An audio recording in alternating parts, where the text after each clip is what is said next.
All right, guys, some big news out of DC, and let's start with the 3 animated shows that they announced. As you know, my favorite is DC animated content, really in all of media. And on top of that, we're getting 3 really, really good projects, I think. We're getting My Adventures with Green Lantern, which is even more interesting because I think it confirms that we're getting pretty much more content in the My Adventures with Superman universe, and now it seems like it's turning into its own animated spin-off, and I think it's perfect to give like hardcore fans like myself like keep feeding us this stuff while also giving us stuff above ground.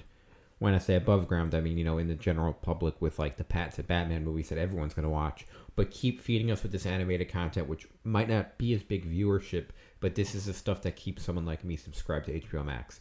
On top of that, this one is going to center around Jessica Cruz, who is an established character. I'm not sure when she was written, probably some in the 2000s in the comic books, but I've seen her in some animated movies. It makes sense because it doesn't really make sense. You already have Hal Jordan, Jon Stewart, and Guy Gardner in the Superman. Well, Guy Gardner's in the Superman movie, but the other 2 are in the Lantern show.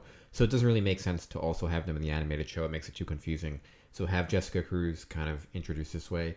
And then the Starfire show, which I think is really smart. A really, really popular character, more so for the hardcore fans. Super popular at Comic-Cons. People do a lot of cosplay. But the thing is, I think it's better to put her in. She's one of the most expensive characters to make because her powers takes up so much CGI.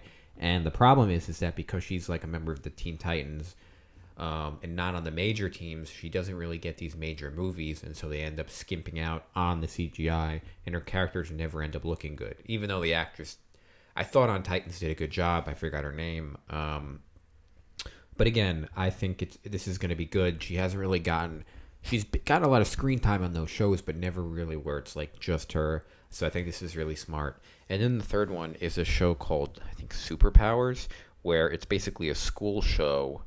And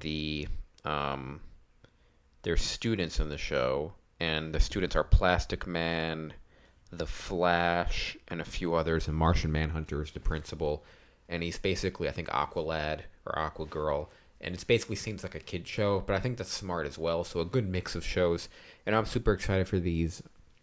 They said they wanted to release 7 projects a year, which I think is way too much, but again, we'll see. So I guess order of excitement, I'm definitely most excited for Green Lantern, and then followed by Starfire, and then followed by the last one, Superheroes, but all of them should be good. There's a lot of other DC content I want to talk about. I'll make other videos about Pattinson not being in the DCU, the 7 projects a year, which I think is a little bit too much, and some other things. But thanks, guys, for watching. I'm super excited about these 3 projects. Let me know what you think in the comments, and as always, I'll see you on the next one.